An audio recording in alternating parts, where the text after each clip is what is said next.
함께 기도하시겠습니다. 하나님 감사합니다. 죽어 지옥 갈 수밖에 없었던 불쌍한 저희들을 주님 십자가의 보혈로 구원하여 주신 것을 참으로 감사드립니다. 또한 주님 사흘 만에 부활하셔서 우리의 죄 용서하심을 참되다 친히 증거하여 주신 것도 감사드립니다. 또 구원받은 이후에 성령님을 주셔서 우리와 늘 동행하시며 우리의 안고 일어섬을 아시고 때마다 시마다 우리를 도와주시는 것을 감사드립니다. 참된 그리스도인답게 주님을 사랑하고 주님을 믿고 주님을 의지하며 저희들 세상을 살아갈 수 있도록 도와주시옵소서. 세상은 날이 갈수록 더 혼란스럽고 어지럽습니다. 이러한 때일수록 더욱 정신을 차리고 하나님 말씀에 창념하며 주님의 인도하심을 믿고 이 험한 세상을 살아나갈 수 있도록 도와주시옵소서. 주님을 믿고 의지할 때 우리에게 영육간의 복을 더하여 주시옵소서. 먼저는 우리 주위에 있는 가족들과 친척, 지인들이 구원받을 수 있도록 도와주시옵소서. 하나님께 영광 돌리는 귀한 신앙생활을 할 수 있도록 우리 파리교회 모든 형제 자매님들과 함께하여 주시기를 간절히 바라고 원합니다. 또한 육적인 축복도 허락해 주셔서 안정된 가운데 더 잘 주님을 섬길 수 있도록 복의 복을 더하여 주시기를 간절히 바라고 원합니다. 코로나로 인해서 많은 신앙적인 어려움도 있고 또 경제적인 어려움도 또 건강적인 어려움도 있습니다. 주님께서 그 모든 어려움들을 다 보셨음에 주님만 바라보고 믿고 의지합니다. 도와주시고 함께하여 주시옵소서. 주님께서 프랑스를 사랑하셔서 파리 교회를 세우셨음에 이 교회를 통해서 하나님의 복음을 널리 전하시고 많은 영혼이 구원받아 하나님께 돌아올 수 있도록 역사하여 주시기를 간절히 바라고 원합니다. 우리 파리 교회 모든 성도님들 주님의 그 귀한 일에 함께 참여하고 함께 기도로 동참할 수 있도록 전도로 함께 할 수 있도록 도와주시옵소서. 또 모든 교제 가운데 함께 하시는 주님 감사합니다. 비록 육신이 멀리 떨어져 있어서 함께 얼굴 보며 교제하기가 많이 어렵지만 귀한 믿음의 식구들 계십니다. 먼 곳에서 온라인으로 함께 교제하시는 귀한 형제 자매님들 주님께서 그 마음 붙들어 주시고 그들을 통해서 또한 역사하셔서 계신 그곳에 하나님의 교회가 세워질 수 있도록 크신 은혜 베풀어 주시옵소서. 오늘도 주님 말씀 앞에 나왔습니다. 주님의 말씀을 깨닫고 실천하는 우리가 될 수 있도록 도와주시옵소서. 모든 것 자비하신 주님의 손에 의탁드리며 주 예수님 이름으로 기도드렸습니다. 아멘. 자, 마태복음 9장 말씀을 찾도록 하겠습니다. 마태복음 9장입니다. 18절입니다. 마태복음 9장 18절입니다. 찾으셨으면 함께 읽도록 하겠습니다. 예수께서 이 말씀을 하실 때에 한 직원이 와서 절하고 가로되 내 딸이 방장 죽었사오나 오셔서 그 몸에 손을 얹으소서 그러면 살겠나이다 하니. 예. 누가복음 8장도 함께 찾도록 하겠습니다. 누가복음 8장 40절입니다.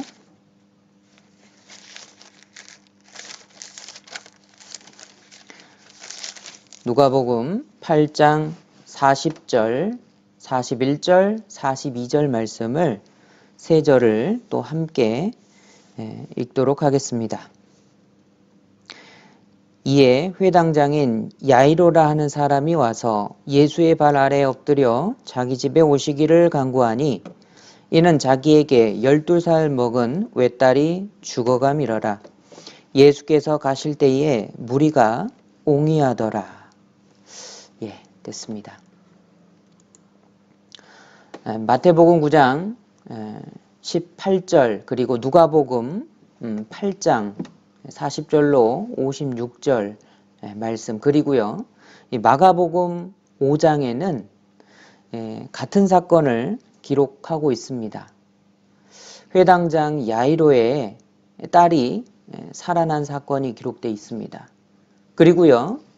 12년 동안 혈루증으로 고통받던 여인이 병에서 낫게 되는 그 사건이 기록되어 있습니다.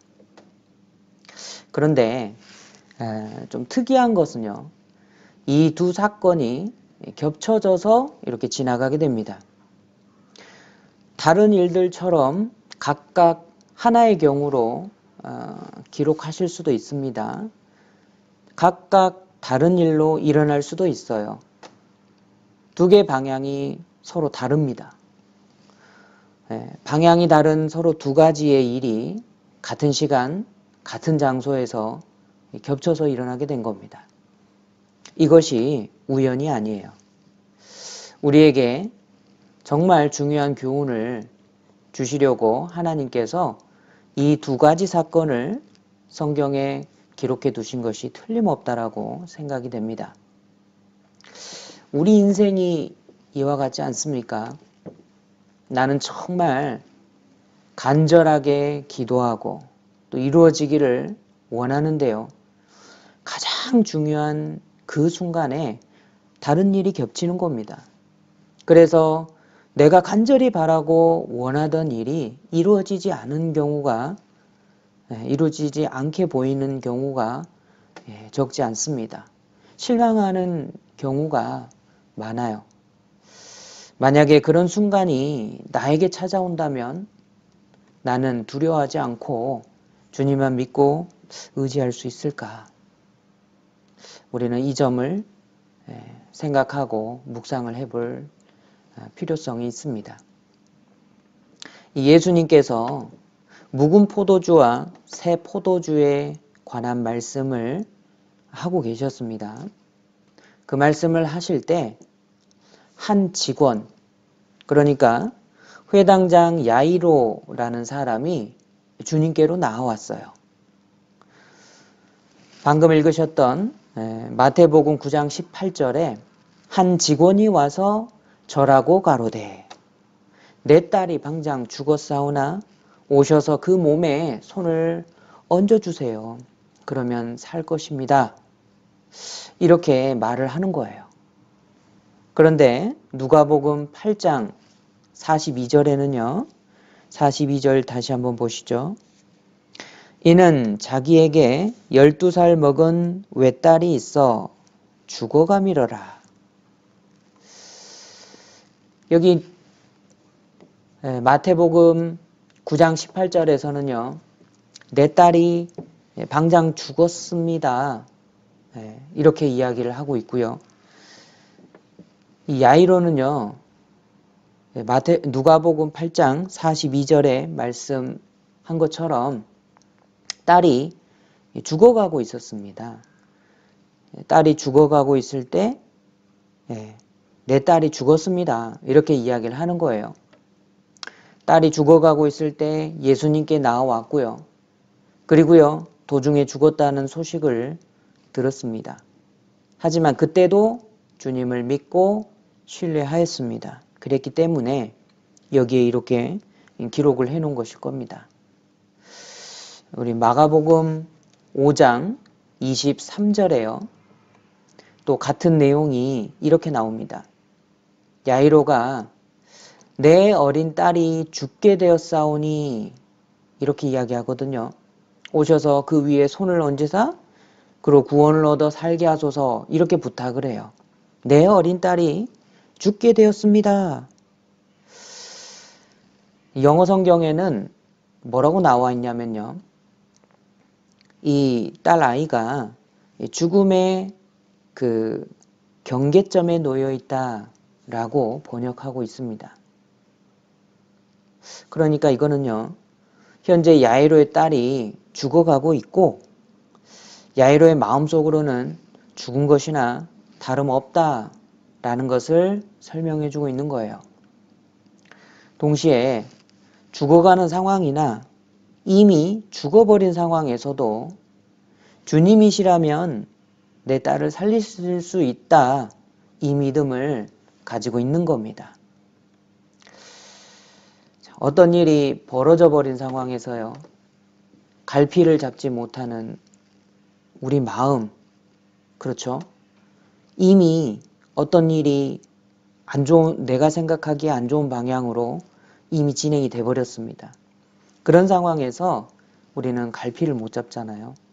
그런 나의 마음을 생각해 볼 때 이 야이로가 가졌던 믿음은 정말 큰 믿음이 아닌가요?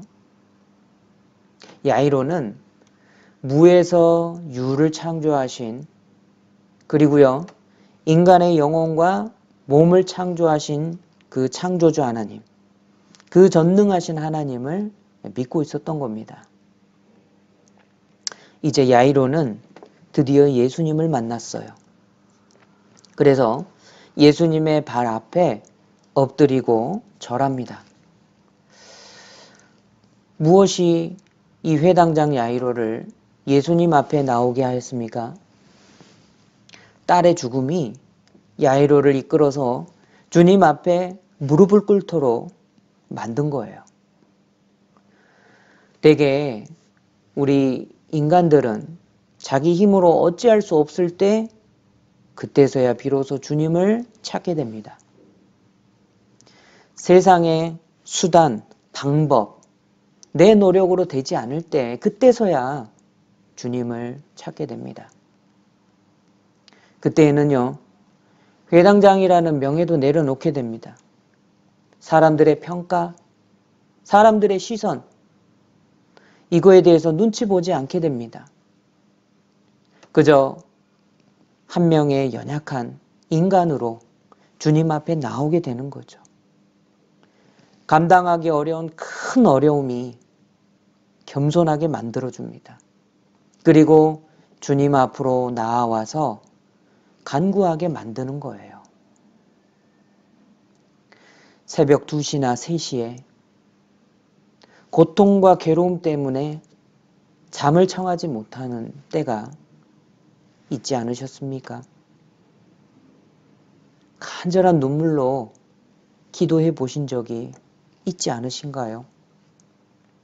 나의 힘, 내 노력으로는 도저히 안 되는 그때 그저 우리는 눈물만 흘리면서 잠자리에 누워 있을 수는 없어요. 하나님 앞에 엎드려서 간절히 간구해 본 그런 경험이 있는 사람은 주님이 도와주셨구나. 지금 이 순간 깨닫지 않나요? 주님께서 우리를 살피시고 그 깊은 중에 간절하게 하나님 앞에 기도한 그 기도를 하나님이 들으셨고 지금 내가 이 순간까지 오도록 나를 붙잡아주고 계시구나 우리는 깨달을 수가 있습니다. 주님께 간구하는 자에게 결국 큰 구원과 기쁨이 안겨지는 겁니다. 회당장 야이로와 그 아내는요, 어떤 복을 받았습니까? 딸이 건강하게 살아가는 모습을 봤어요. 얼마나 기뻤을까요? 이제 죽었구나. 슬픔이 엄습해오고 정말 밖에서는 피리를 불고 헌화하며 슬프게 우는 그 울음소리가 그 집을 지배했습니다. 그런데 주님이 딸아이를 살려주셨을 때 그 집에 다시 웃음이 찾아왔어요. 그 집에 있는 사람들에게 다시 활력이 찾아온 겁니다. 주님은 주님을 찾는 사람을 결코 그냥 버려두지 않으십니다. 시편 40편입니다.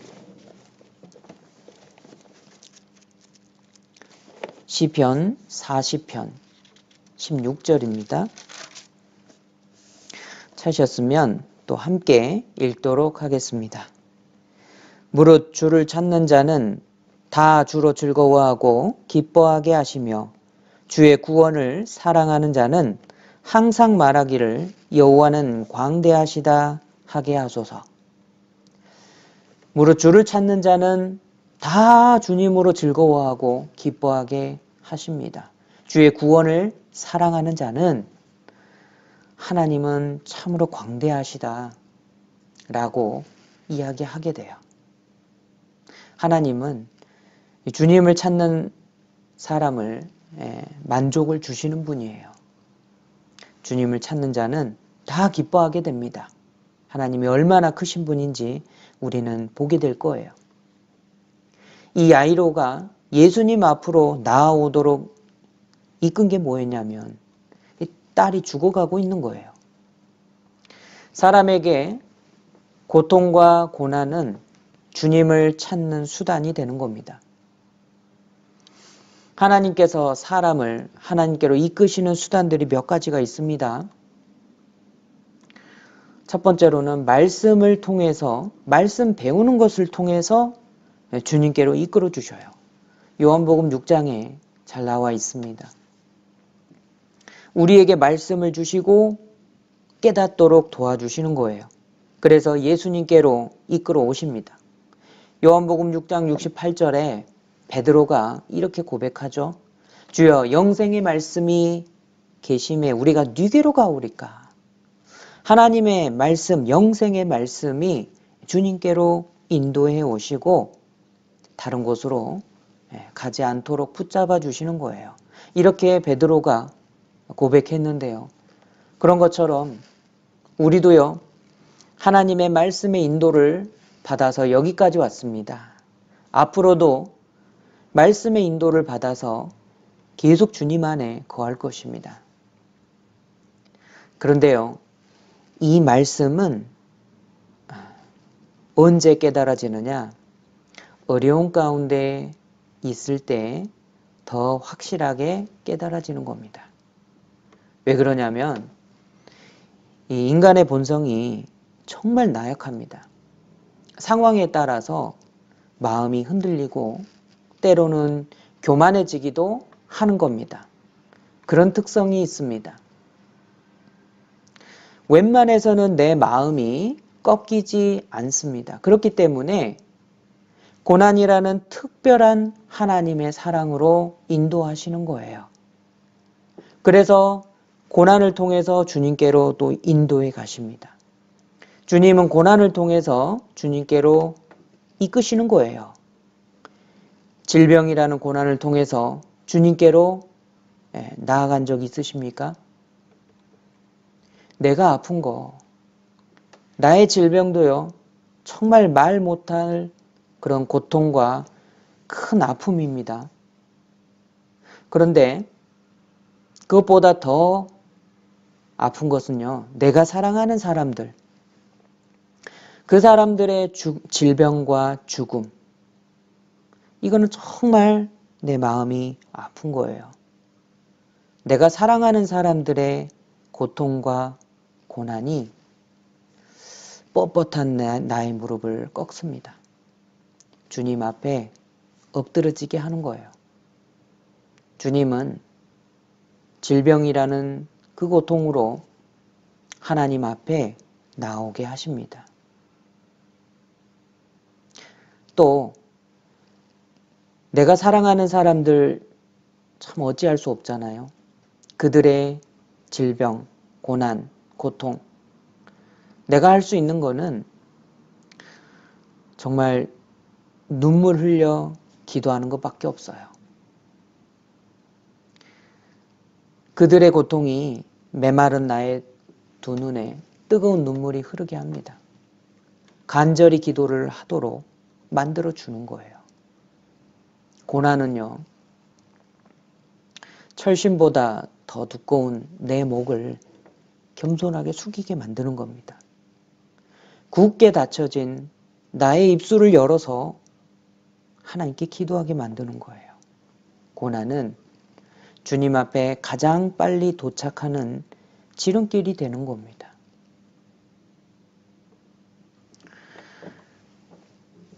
이 고통과 고난은요, 이 슬픔은 주님을 만날 때 기쁨으로 바뀌게 됩니다. 회당장 야이로는 포기하지 않는 신앙의 모습을 보여줬어요. 마가복음 5장을 찾겠습니다. 마가복음 5장 21절입니다.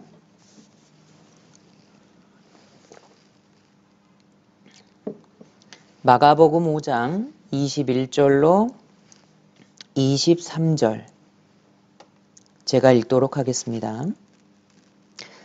예수께서 배를 타시고 다시 저편으로 건너가심에 큰 무리가 그에게로 모이거늘 이에 바닷가에 계시더니 회당장 중 하나인 야이로라 하는 이가 와서 예수를 보고 발 아래 엎드리어 많이 간구하여 가로되 내 딸이 죽게 되었사오니 오셔서 그 위에 손을 얹으사 그로 구원을 얻어 살게 하소서 하거늘.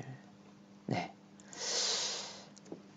여기 21절에 바닷가에 계신 예수님을 야이로가 찾아왔습니다. 22절을 보시면 주님 앞에 겸손히 엎드리는 거예요. 그가 비록 회당장입니다. 그런데 체면을 뒤로 하고 자신을 주님 앞에 낮추는 거 보세요. 그리고 23절에는 많이 간구했다라고 기록되어 있죠. 많이 간구하여 가로되 많이 간구하였습니다. 그리고 24절에 이에 그와 함께 가실새 큰 무리가 따라가며 애워싸 밀더라. 기어코 예수님을 딸 있는 곳으로 움직이게 하였습니다. 여기서 우리는 기도의 참모습을 볼 수 있죠. 우리의 기도가 능력이 없는 이유가 무엇일까요? 첫 번째는 주님께 엎드리지 않는 거예요. 두 번째는 간절한 마음이 없기 때문입니다. 세 번째는 끝까지 하지 않는 거, 그것 때문입니다. 혹시나 나의 기도가 능력이 없고 더디 이루어지지 않는다면 방금 말씀드렸던 세 가지를 생각을 해봐야 될 겁니다. 내가 주님 앞에 내 마음으로 엎드리지 않는지, 그리고 내 마음속에 간절한 마음 없이 그저 형식적으로 기도만 하고 있는지, 그리고 주님이 이루어주신다라는 그 믿음을 가지고 끝까지 기도하지 못하는 내 모습은 없는지 뒤돌아봐야 된다라고 생각합니다. 그러면 주님께 나오는 사람은 어떤 자세를 가져야 될까요? 회당장 야이로는 예수님께 나와왔습니다. 그래서 절했습니다. 예수님 발 앞에 엎드렸죠. 자기 집에 오시기를 간절히 구했습니다. 우리도 이 야이로처럼 낮아진 자세를 보여야겠습니다. 진정 마음으로 낮아진 사람이 겸손한 사람입니다. 하나님은 겸손한 사람의 그 기도를 들으셔요. 회당장 야이로가 어떻게 이렇게 겸손하게 간구하게 되었을까요? 바로 12살 된 딸 때문이에요. 12살 된 딸이 있는데 왜 딸입니다. 그 딸을 너무나도 사랑하는 거예요.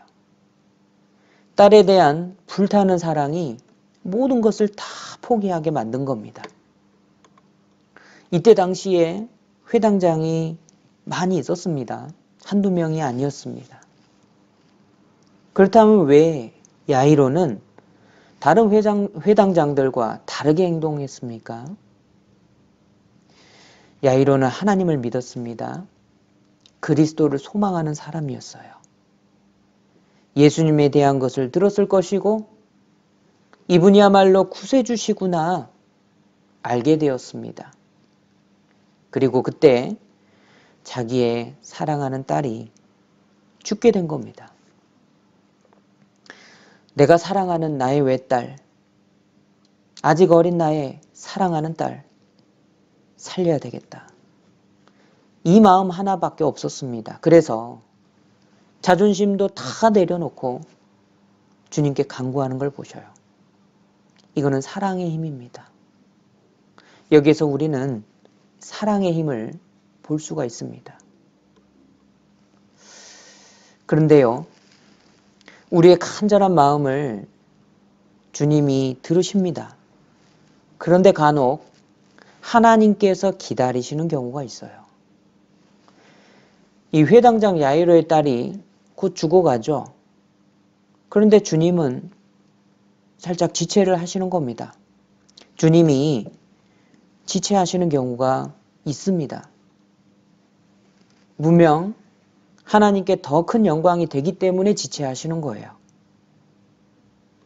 그리고요, 이 지체함으로 후에 우리에게 다시 복을 주실 때 그 기쁨이 더 커지기 때문에 예수님께서 지체하시는 경우가 있습니다. 마태복음 9장으로 다시 돌아가겠습니다. 마태복음 9장 19절로 22절입니다. 마태복음 9장 19절로 22절입니다. 제가 읽어드리도록 하겠습니다. 예수께서 일어나 따라가시매 제자들도 가더니 12해를 혈루증으로 앓는 여자가 예수의 뒤로 와서 그 겉옷가를 만지니 이는 제 마음에 그 겉옷만 만져도 구원을 받겠다 함이라. 예수께서 돌이켜 그를 보시며 가라사대 딸아 안심하라. 네 믿음이 너를 구원하였다 하시니 여자가 그 시로 구원을 받으니라. 예수님과 함께 집으로 가는 그 길 중에 있었습니다. 그런데 12년 동안 혈루증으로 고통받는 그 여인의 사연이 탁 끼어드는 거예요. 결국에 이 여자가 예수님의 옷을 만졌습니다. 그리고 그 믿음으로 병이 나아버린 거예요. 우리가 아무런 감정 없이 이 성경 구절을 쭉 읽어 내려가면은요, 이런 생각이 들 겁니다. 12년 동안 고통받다가 놓인 그 여인, 참 좋겠다.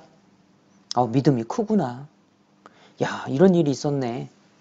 라고 그냥 말하고, 이렇게 말하고 끝나버릴 수도 있어요.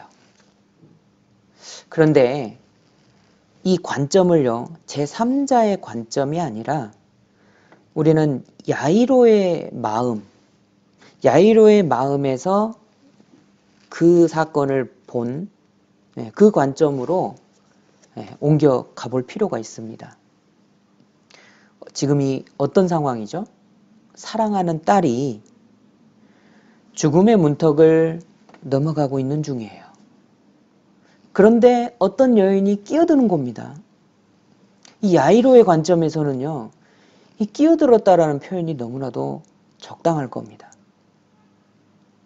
또요, 이 누가복음에서는 당시의 상황을 좀 더 자세하게, 상세하게 설명하고 있습니다. 우리 누가복음으로 가겠습니다. 누가복음 8장. 누가복음 8장 42절부터 48절까지입니다. 누가복음 8장 42절로 48절입니다.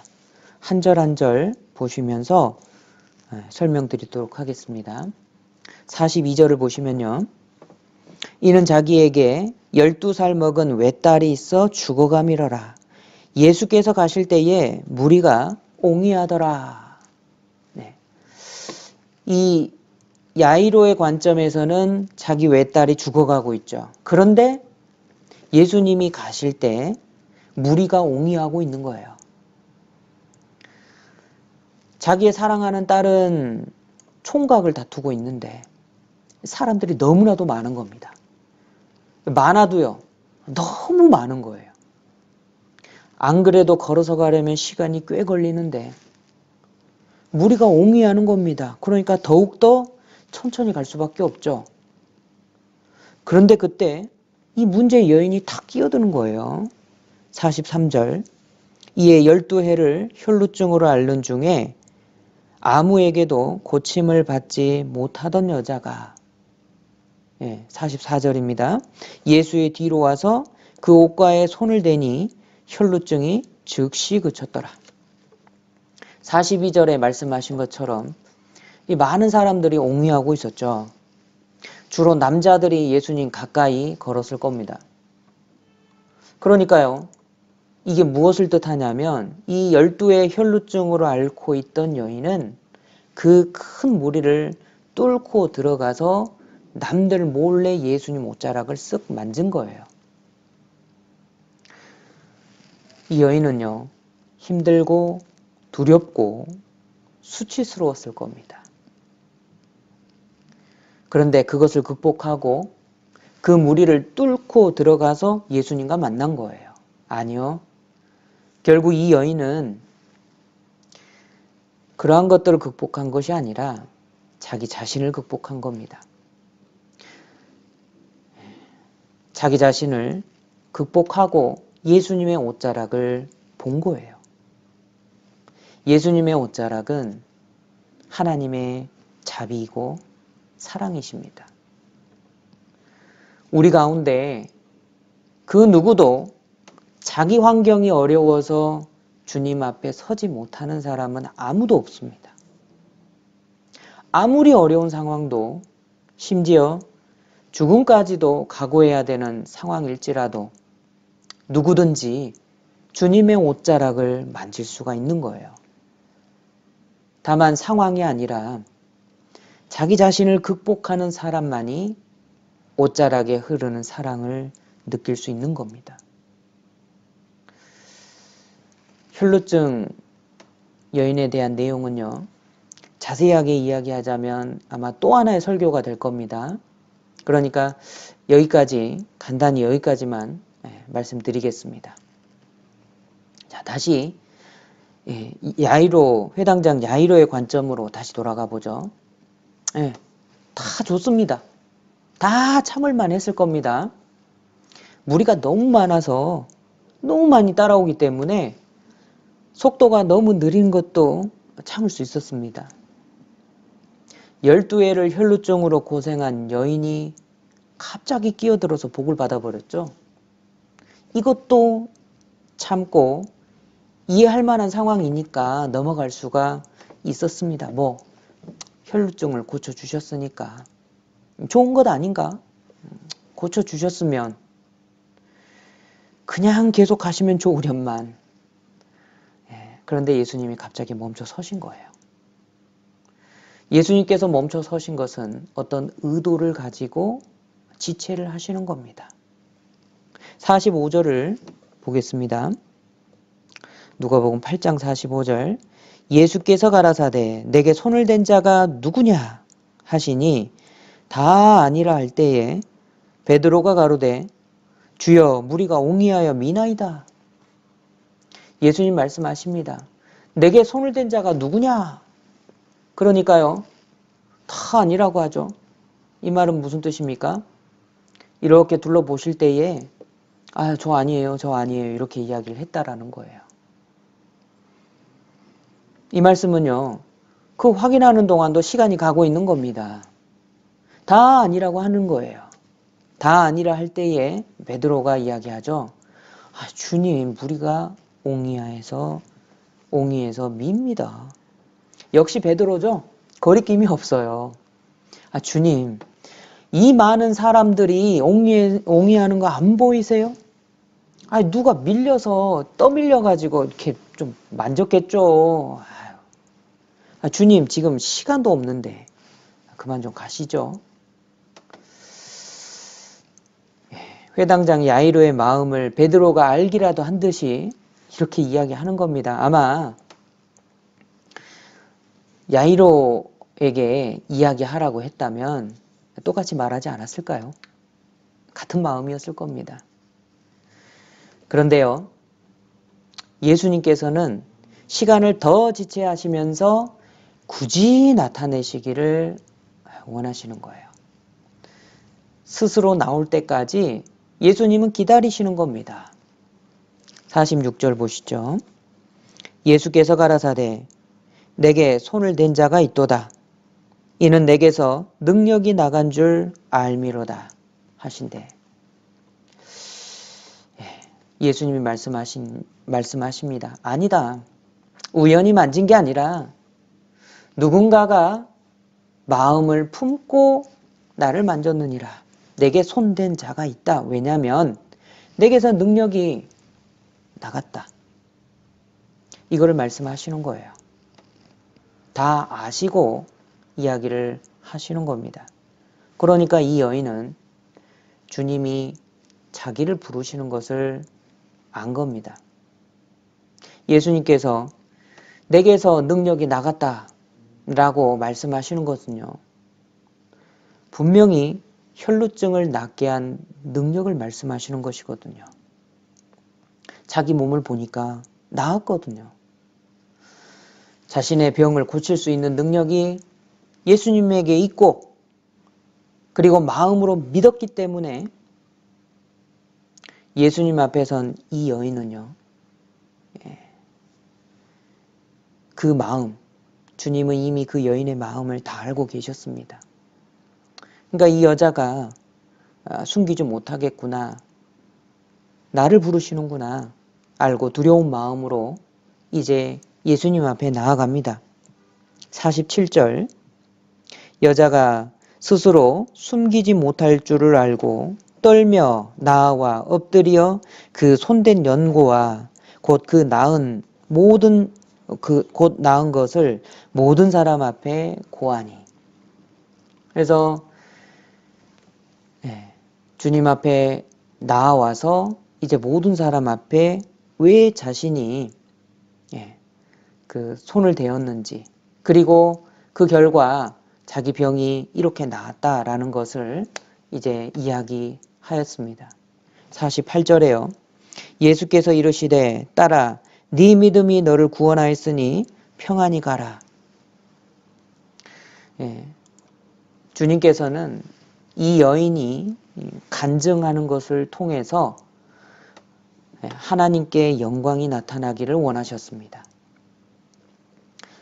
이 여인은요. 아마 이 말씀에 나오지는 않았지만 눈물로 간증하지 않았을까요? 그동안 병으로 인한 괴로움, 고통, 수치심 여기에 짓눌려 살았습니다. 그러던 중에 주님의 소문을 듣고 이제 마음속에 한 가닥 한 자락의 소망을 품었습니다. 그리고 예수가 지나가신다 라는 말을 듣고서 이제 예수님을 그 옷자락이라도 만지면 낫겠다. 그 믿음으로 나와서 드디어 만졌습니다. 만짐과 동시에 병이 깨끗하게 낫게 되고 건강해진 자신의 모습을 보게 되는 겁니다. 지난날의 고통과 수치심, 슬픔으로 인한 그 눈물, 그리고 병을 낫게 된 기쁨의 눈물, 똑같은 눈물이잖아요. 범벅이 돼서 그 간증을 했을 겁니다. 주님을 따르던 수많은 사람들도 그 간증을 듣고 아마 함께 눈물을 흘렸을 겁니다. 모르긴 몰라도 야이로도 고개를 끄덕끄덕 하면서 함께 울고 있었을 수도 있어요. 그런데 그때 청천벽력 같은 그런 소식이 전해집니다. 49절입니다. 함께 읽으시죠. 아직 말씀하실 때에 회당장의 집에서 사람이 와서 말하되 당신의 딸이 죽었나이다. 선생을 더 괴롭게 마소서 하거늘. 당신의 딸이 죽었습니다. 무리가 좀 따라오지 않았어도, 이 여인이 중간에 끼어들지만 않았어도, 아니 주님께서 조금만 더 빨리 가시기만 했어도 하나밖에 없는 내 딸은 죽지 않았을 텐데.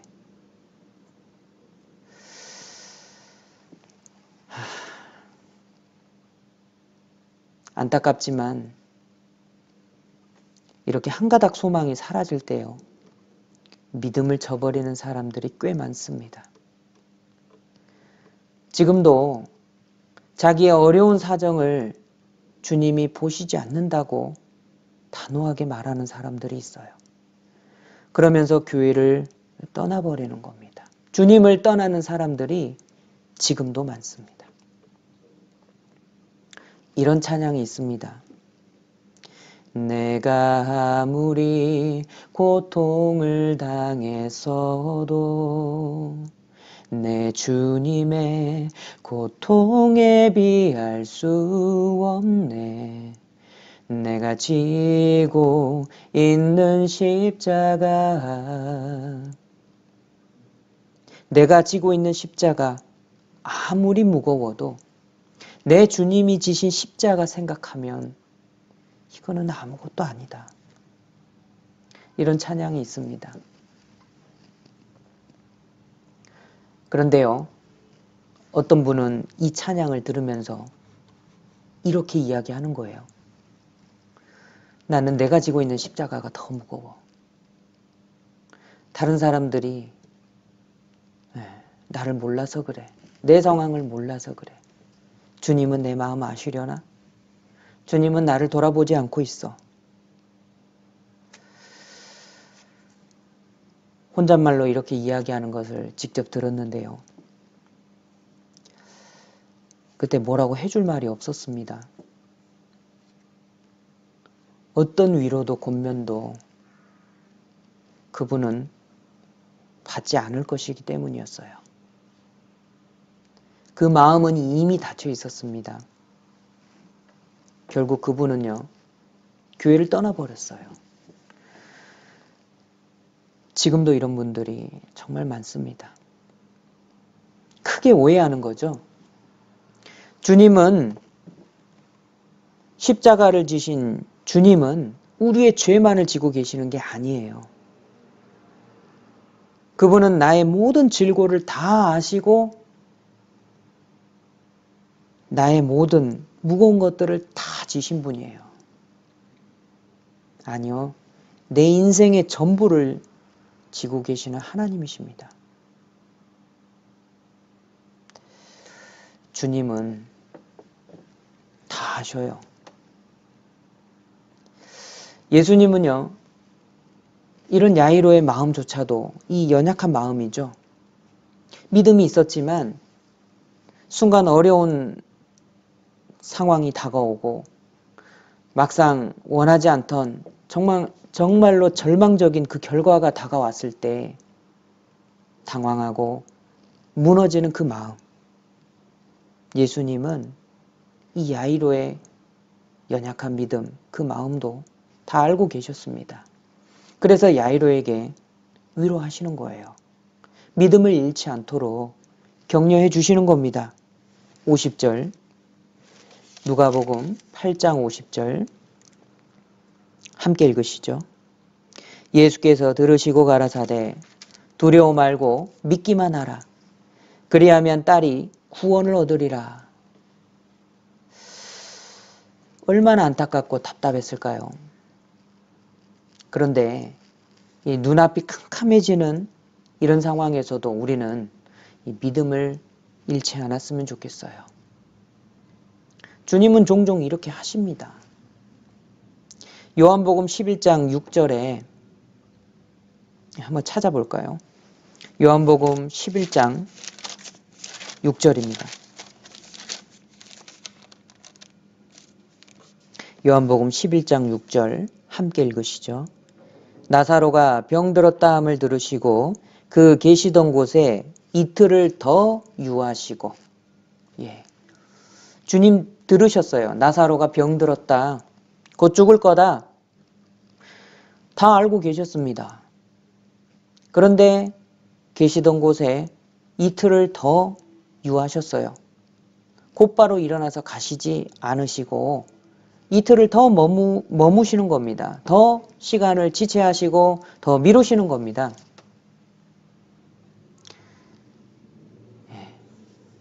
이 경우도 마찬가지예요. 그런데 우리가 알아야 될 것은요. 주님이 가시겠다고 일어서셨죠. 회당장 야이로도요. 마찬가지로 많이 간구하니까 예수님께서 이제 마침내 가십니다. 주님이 움직이시는 거예요. 주님이 가시겠다고 하셨을 때는요.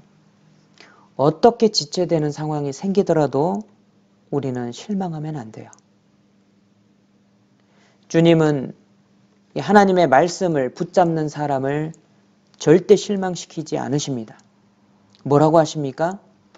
두려워 말고 믿기만 하라.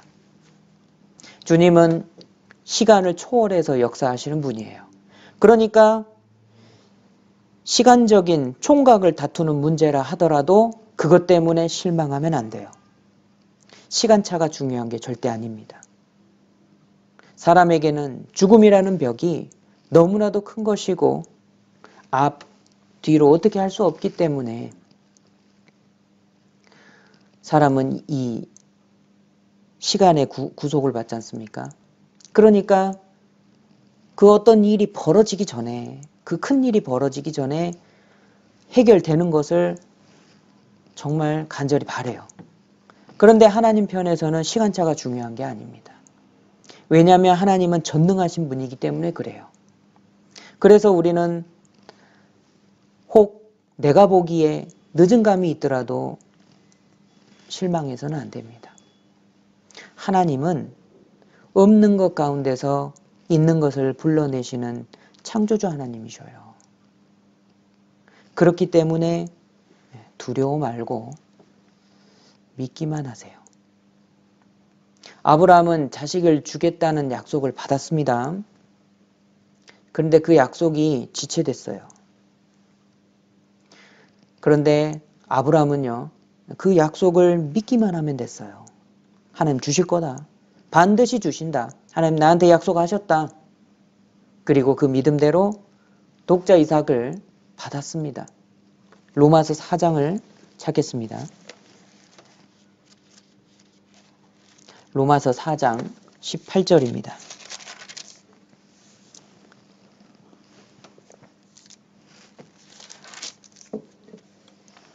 로마서 4장 18절 함께 읽으시죠. 아브라함이 바랄 수 없는 중에 바라고 믿었으니 이는 네 후손이 이 같으리라 하신 말씀대로 많은 민족의 조상이 되게 하려 하심을 인함이라. 아브라함은 바랄 수 없는 중에 바라고 믿었습니다. 이런 게 믿음이에요. 이성적으로 논리적으로 이해되지 않고 결코 상황을 봐서는 이루어질 수 없는 그것이 이루어질 때 그것을 바라고 믿고 있을 때 이루어질 때 그게 진정한 믿음인 겁니다. 하나님께서 하신 말씀대로 많은 민족의 조상이 되게 하실 거다. 그 말씀을 믿고 바라보고 마음속에 간직했어요. 비록 지체되었지만 하나님께서 이삭을 주셨고 수천 년이 지난 지금 이스라엘은 정말 큰 나라가 되어 있습니다. 그리고 이사야 7장을 또 한번 찾아보시죠. 이사야 7장 8절입니다.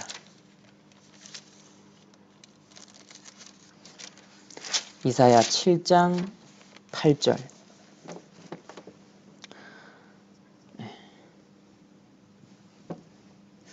이사야 7장 8절. 대저 아람의 머리는 다메섹이요 다메섹의 머리는 르신이며 에브라임의 머리는 사마리아요 사마리아의 머리는 르말리아의 아들이라도 65년 내에 에브라임이 패하여 다시는 나라를 이루지 못하리라. 예, 마지막 부분 찾으셨으면 함께 읽으시죠. 만일 너희가 믿지 아니하면 정령이 굳게 서지 못하리라 하셨다 할지니라. 예, 믿음이 없이는 굳게 서지 못합니다.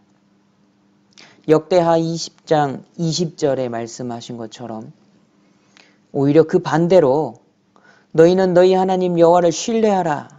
믿으라는 거죠. 그리하면 견고히 서리라.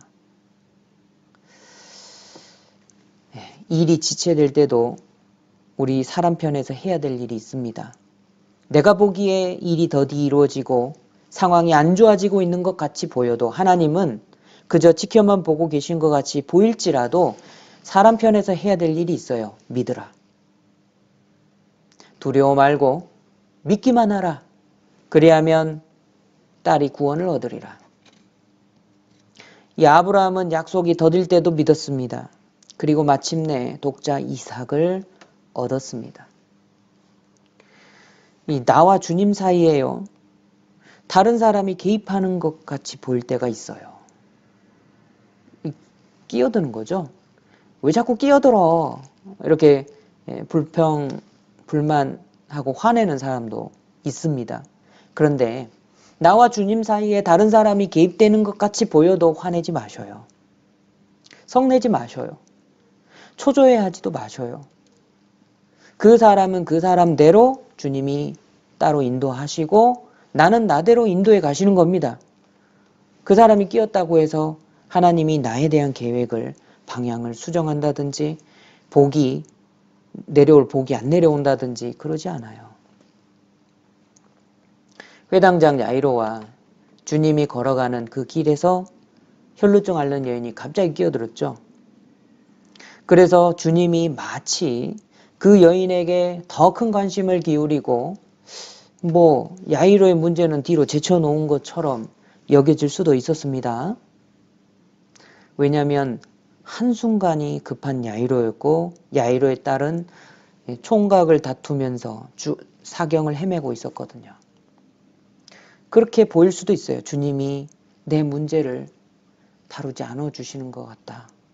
이렇게 느껴질 때도 있습니다. 그런데 실망할 필요가 없어요. 주님의 시간대가 따로 있으셔요. 사람이 보는 시계와 하나님이 보시는 시계는 다릅니다. 실망하지 마시기 바랍니다. 초조해하지 마셔요. 우리의 삶 속에 개입되는 사람들을 인해서 분해하지도 마시기 바랍니다. 시기하면 안 돼요. 마치 자기 자신에게 올 복을 다른 사람이 가로채간 듯이 보일 수도 있습니다. 상황이 그렇게 보일 수도 있어요. 그런데 그 모든 상황을 우리는 감사함으로 받아들였으면 좋겠어요. 그리고 주님을 믿기만 했으면 좋겠습니다. 시편 37편 말씀도요. 이 시편 37편을 요약하자면 7절로 요약할 수 있습니다. 시편 37편의 중심 말씀은 7절이에요. 한번 찾아보죠. 시편 37편 7절.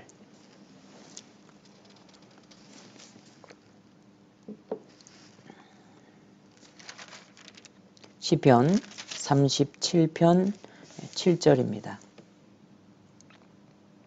함께 읽으시죠. 여호와 앞에 잠잠하고 참아 기다리라.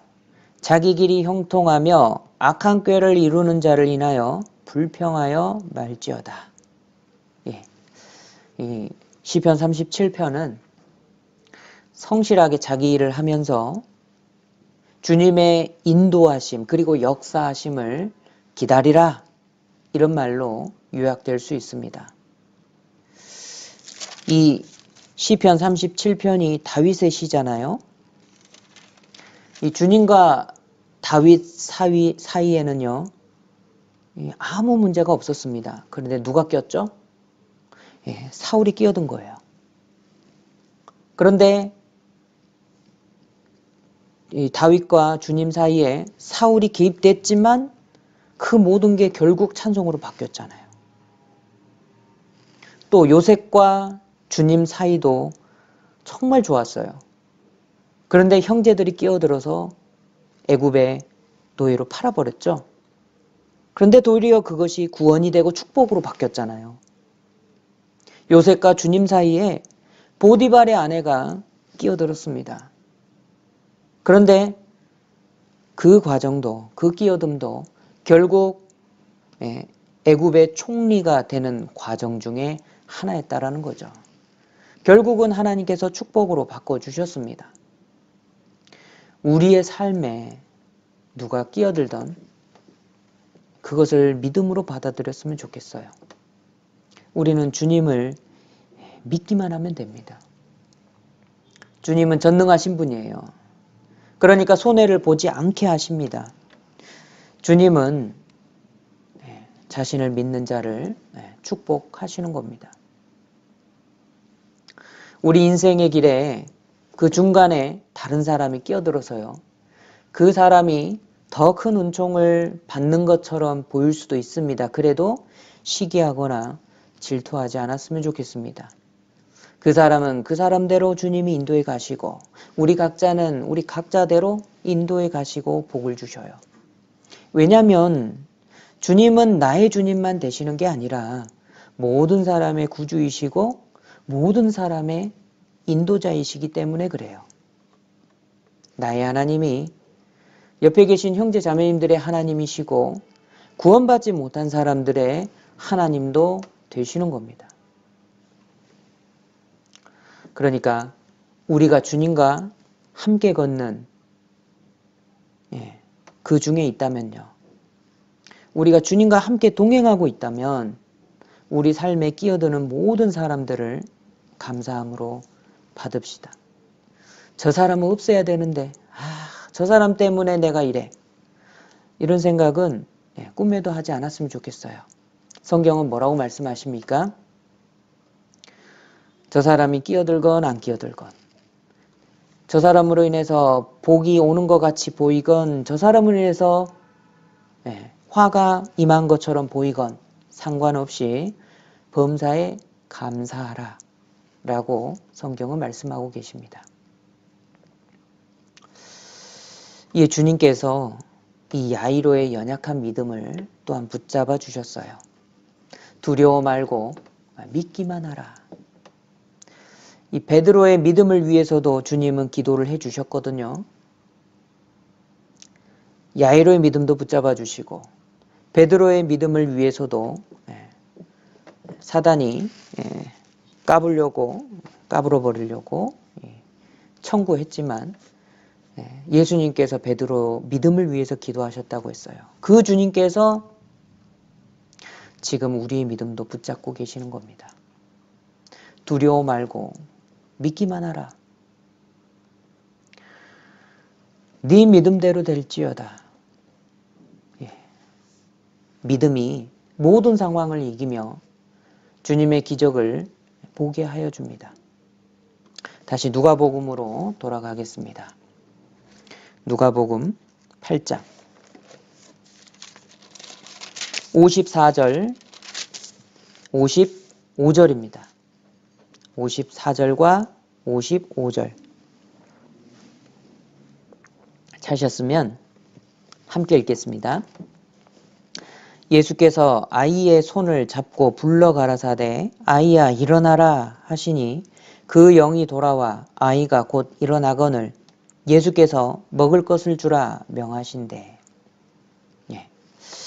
예수님 말씀하셨습니다. 달리다굼 번역한즉 소녀야 일어나라 이런 뜻입니다. 주님은 지금 이 순간도 우리에게 말씀하십니다. 구원받지 않은 사람들에게 달리다굼 죄 가운데서 일어나라. 사망 가운데서 일어나라. 그리고 구원받은 우리 그리스도인들에게도 달리다굼 하십니다. 언제까지 어두운 그늘에 앉아있을 거냐. 일어나라. 신앙의 용사로 일어나라 말씀하십니다. 주님이 사망에 이 소녀가 죽었죠. 죽은 이 소녀에게 이야기하십니다. 달리다굼 소녀야 일어나라.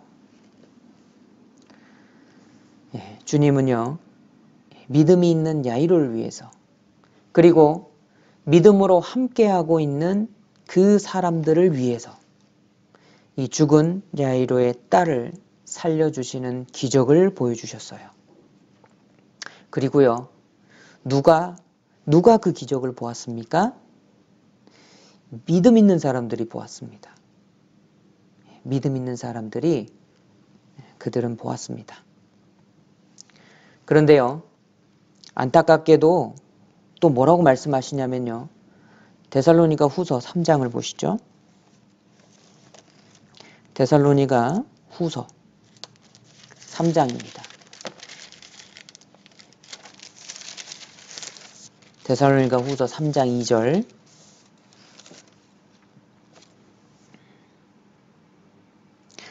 데살로니가 후서 3장 2절 제가 읽겠습니다.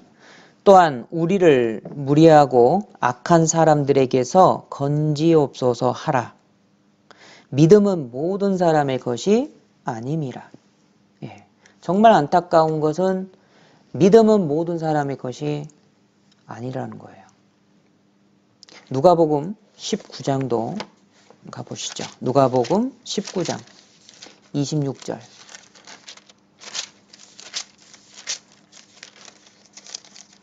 누가복음 19장 26절입니다.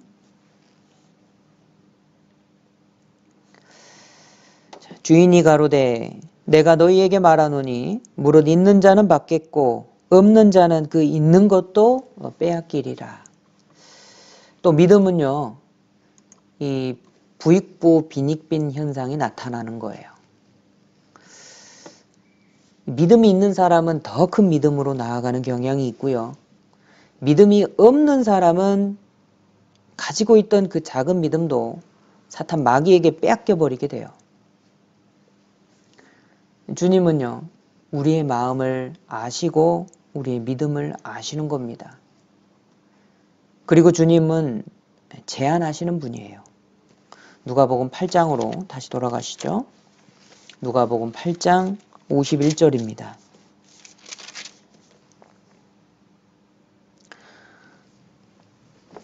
함께 51절 말씀을 읽겠습니다.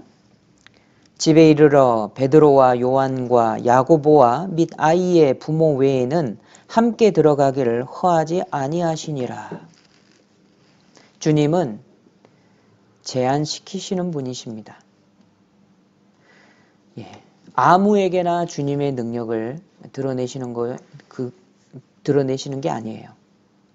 주님께 허락받은 사람은 참 복이 있는 사람인 거예요. 주님은요 제한 조건을 두시는 분이십니다. 주님이 하시는 일을 모든 사람에게 보게 하지 않으셔요. 주님은요 스스로 감추시고 보일 사람들에게만 보여주시는 겁니다. 이사야 45장 15절에 이렇게 말씀하십니다. 구원자 이스라엘의 하나님이여 진실로 주는 스스로 숨어 계시는 하나님이시니이다. 진실로 주님은 스스로 숨어 계시는 하나님이십니다. 잠언 25장 2절에 이를 숨기는 것은 하나님의 영화요 이를 살피는 것은 왕의 영화니라. 하나님께서는 숨기셔요. 제한하시고 아무에게나 나타내지 않으셔요. 하나님은 아무에게나 자기 자신을 나타내지 않으셔요. 또 자기 하시는 일도 아무에게나 나타내지 않으십니다. 구원도요, 찾는 사람에게 나타내 주셔요. 이 구원을 회개와 신앙을 가진 자에게 제한을 시키십니다. 마태복음 11장 25, 26절에 천지의 주제이신 아버지여 이것을 지혜롭고 슬기 있는 자들에게는 숨기시고 덮어버리시죠. 어린아이들에게는 나타내심을 감사하나이다. 예. 어린아이들처럼 마음이 순수하게 자기 죄에 대해서 회개하고 그리고 순수한 마음으로 하나님을 바라보고 믿는 그 어린아이들 같은 사람들에게는 나타내시는 겁니다. 스스로 지혜 있다 하고 스스로 슬기롭다 이런 사람들 스스로 의인이라 하고 하나님 없어도 잘 먹고 잘 살 수 있다 이성과 논리와 재물로 살아가는 사람들에게는 하나님은 숨기셔요. 옳소이다 이렇게 된 것이 아버지의 뜻이니이다. 예. 하나님의 뜻은 숨기시는 겁니다. 제한하셔요. 구원 받을 만한 사람이 구원을 받는 겁니다. 잠언 8장에 나를 간절히 찾는 자가 나를 만나리라. 예.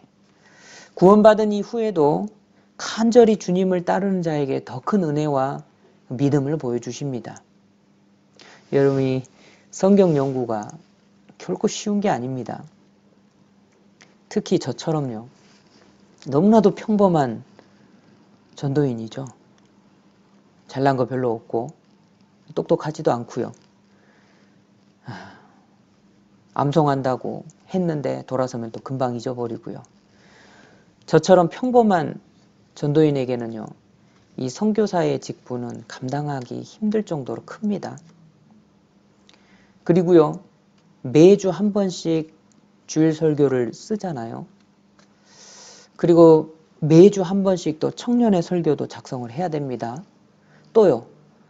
뭐 임원 모임, 또 교사 모임, 또 곧 있으면 있을 또 학부모 교재 여기에 해당되는 이 말씀을 하려면 미천이 그냥 탈탈 털려요. 미천이 다 떨어집니다. 그래서요. 이 바닥을 뻑뻑 긁는 소리가 납니다. 슬프지만. 예. 그런데요. 제가 느끼는 게 뭐냐면 교회를 위해서 먼저 기도를 합니다.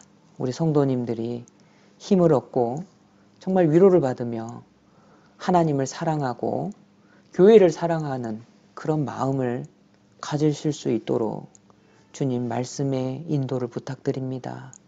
이렇게 기도할 때는요. 하나님이 말씀을 주셔요. 그때는 말씀을 주십니다. 다음 주에 있는 말씀은 주시지 않습니다. 그럴지라도 이번 주 말씀은 주셔서 감사가 돼요. 간절한 마음으로 기도하면 주님께서 합당한 말씀으로 보여주십니다.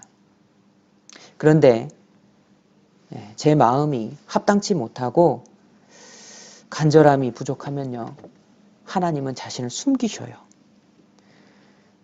그렇게 읽어도 말씀이 깨달아지지 않고 며칠 밤을 새도 설교의 대지조차도 안 잡힐 때가 많습니다. 이거 많이 느낍니다. 하나님은 구원받은 이후에도 주님을 간절히 찾는 사람에게 하나님을 보여주셔요.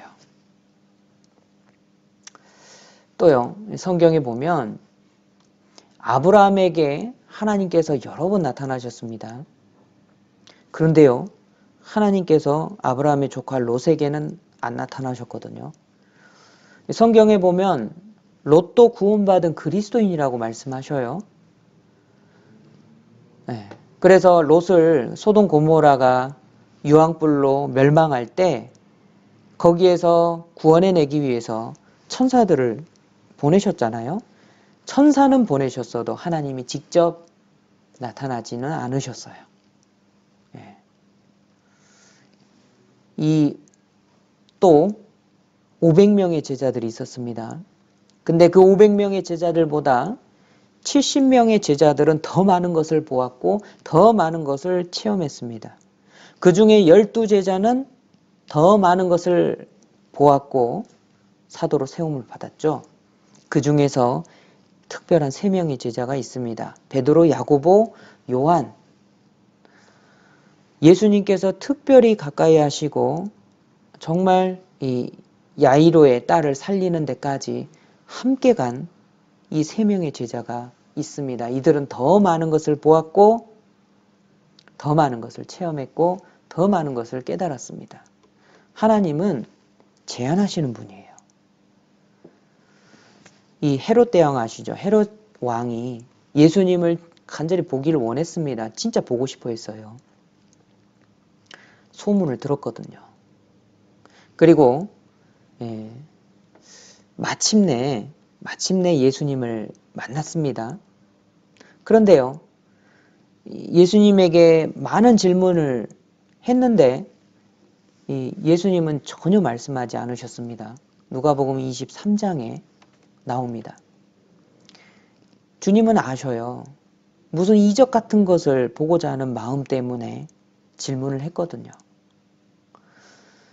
참으로 예수님을 하나님으로 믿고 구원받고자 간절한 마음으로 물어본 게 아니기 때문에 예수님은 전혀 말씀하지 않으셨어요. 예수님은 제안해 버리셨습니다. 주님 그 마음 다 아시거든요. 이 불신자가 되는 이유는요. 뒤도 볼 수 있고 앞도 볼 수 있고 이 양옆도 다 보고 아래도 다 내려다 봅니다. 그런데 한 군데를 쳐다보지 않아요. 위는 쳐다보지 않습니다. 빌라도도 비슷한 질문을 했죠. 마치 구원받을 마음이 있는 것처럼 빌라도도 물어봤습니다. 진리가 무엇이냐 물어봤습니다. 그런데 예수님은 그 빌라도의 마음도 알고 계셨어요. 아무런 대답도 하지 않으셨습니다. 왜 말하지 않느냐? 내가 너를 놓을 권세도 있고 너를 죽일 권세도 있다라는 거 알지 못하느냐? 예수님께서 그 권세 위로부터 주시지 않았으면 너에게는 권세가 없다라고 딱 잘라 말씀하셨어요. 예수님은 우리의 마음을 다 아시고 그 마음을 따라서 모든 것의 한계를 다 정하시는 분이에요. 우리 주님은 주님을 사랑하고 따르는 사람들에게 더 많은 것을 보여주시고 깨닫게 하십니다. 그런데 어떤 사람들에게는 감추셔요. 미련한 자에게 영예를 주는 거 있죠? 이거는 물매에다가 돌을 넣어주는 거예요. 던져버리거든요. 물맷돌 던져버리는 겁니다. 돼지에게 진주 목걸이를 던지지 말라고 했습니다. 밟아버린다고요. 그래서 주님은 모든 것을 한계를 정하시고 거기 분량에 맞게 다 주시는 겁니다. 고난도요. 성도에게 주시는 고난이 있죠. 이것도 이 믿음의 분량에 따라서 주시는 겁니다. 욥은요. 엄청난 고난을 받았죠. 욥의 고난을 받은 만큼 지금 받는 사람이 없어요. 그런데 욥은 그만한 분량이 되었기 때문에 거기까지 고난을 주신 거예요. 하나님께서 우리의 마음 문을 열어주셔서 계시하시는 것도 분량대로 주시는 겁니다. 얼마나 하나님 앞에 충성되게 행하는지 그 충성의 정도에 따라서 한계를 정하시고 계시의 분량도 주시는 겁니다. 롯에게는 이 계시를 보여주지 않으셨어요. 그런데 아브라함에게는 숨기지 않으셨습니다. 나의 하려는 것을 아브라함에게 숨기겠느냐 말씀하시면서 아브라함에게 다 알려주셨습니다. 이 다니엘 있죠? 또 다니엘 하면 떠오르는 세 인물이 세 친구가 있어요. 다니엘과 세 친구, 짝꿍입니다. 근데 다니엘이 지혜롭고 총명했던 것만큼 다니엘의 세 친구들도 지혜롭고 총명했습니다. 하나님께서 지혜와 총명을 다 주셨다라고 말씀하셔요. 다니엘 1장을 찾겠습니다. 다니엘 1장.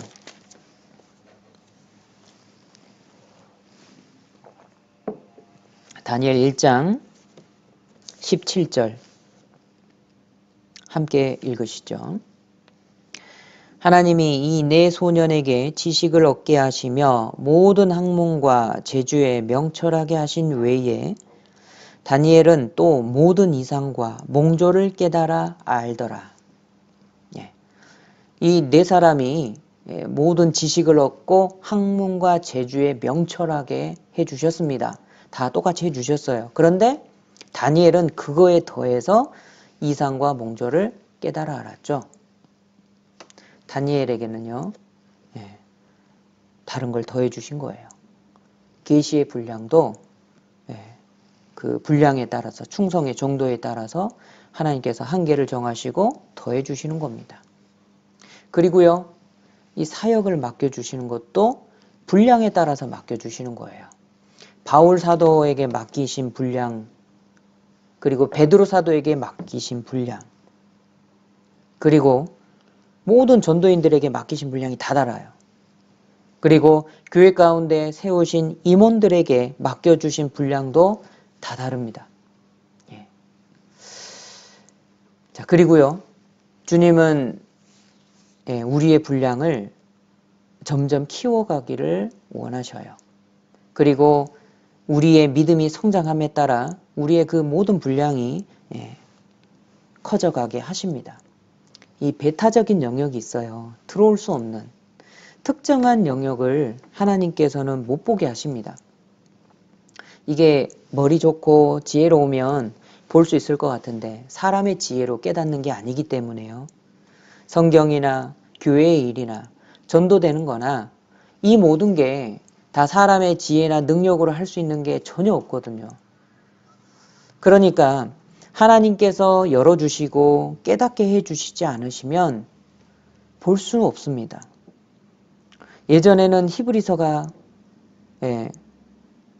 이해되기 어려웠고 정말 이거 히브리서 성경 같은 경우에 참 보기 어렵다 했는데 점점점 하나님께서 더 열어주시는 게 있어요. 이사야 성경이 열리기 시작하면 야, 이거 정말 대단한 겁니다. 그러니까 특정한 영역은요, 하나님께서 열어주셔야 볼 수 있는 겁니다.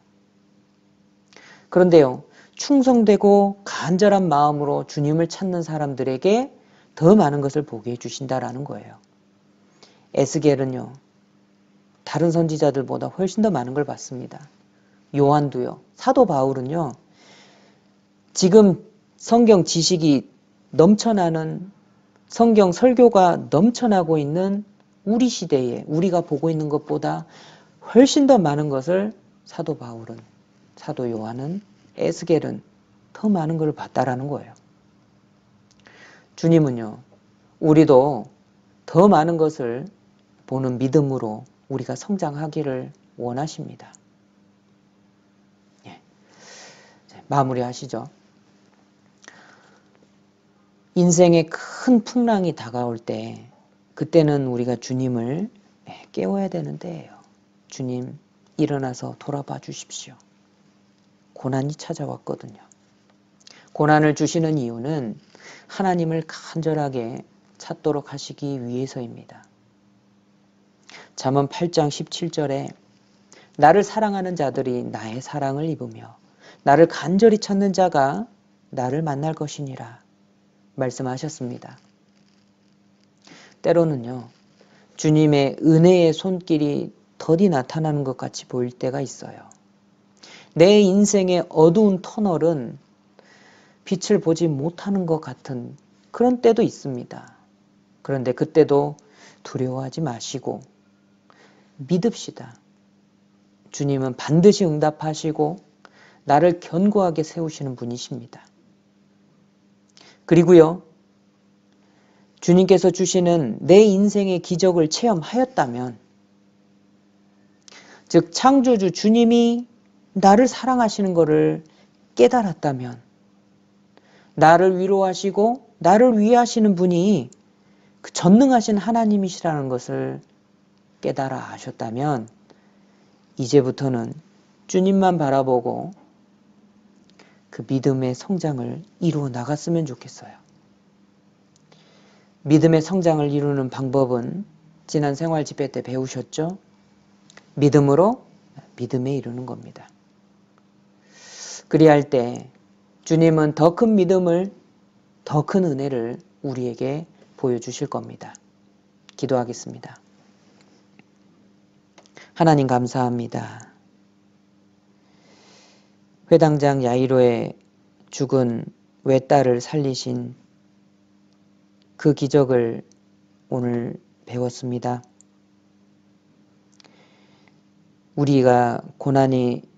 우리에게 고난이 찾아올 때, 그때 진정 주님을 바라보고 주님 앞에 나아가 간구해야 될 때라고 말씀하셨습니다.